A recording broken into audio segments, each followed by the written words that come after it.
ఎలా బుక్ చేయాలో అలా బుక్ చేస్తాం డెఫినెట్. అండ్ దీనివల్ల నష్టం ఎవరికి జరిగింది? అందరికీ ఎవరికి పాపం అమాయకులైన వాళ్ళు నష్టపోతారు.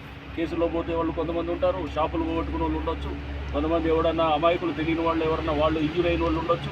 దీంట్లో నష్టపోతున్న అమాయకులు అనమాట. కొంతమంది స్వార్థం కోసం ఇదంతా కూడా జరగడానికి అవకాశం ఇవ్వము. సో దీనికి తప్పకుండా ఎవడు ఏ పార్టీ అయినా, వాళ్ళు బీజేపీ అయినా లేకపోతే కాంగ్రెస్ అయినా టీఆర్ఎస్ అయినా ఎంఐఎం అయినా ఎవరు వదిలేదు ఉండదు. దీంట్లో తప్పు ఉంటే తప్పే, అంతే స్ట్రిక్ట్ ఉంటుందన్నమాట. సో దీన్ని చాలా స్పష్టంగా చెప్పదలుచుకున్నాం. ఓకే, కొంత వెరసి ఏంటంటే ఫస్ట్ వీళ్ళు అరెస్ట్ అయినారు, కాసేపు వీళ్ళు డిలే అవ్వచ్చు. డిలే అవ్వడంతో వీళ్ళని వదిలేది ఏమి ఉండదు.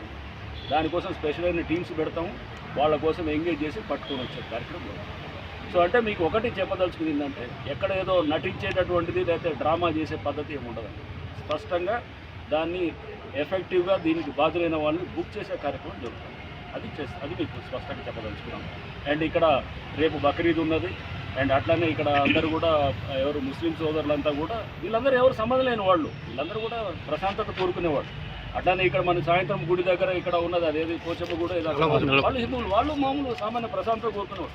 వీళ్ళందరూ వీళ్ళు సామాన్యులందరూ కూడా వీళ్ళు మత సామరస్యం కావాలనుకుంటారు, వీళ్ళంతా ప్రశాంతంగా ఉండాలని కోరుకుంటారు. కొంతమంది ఆడే ఈ నాటకాల్లో ఇదందరూ కూడా దయచేసి మీ అందరూ ఇది గుర్తించాలి.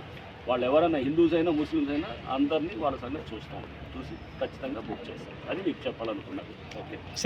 Hi everybody, this is Kiriti Damaraju. Like, share and subscribe to Saira TV.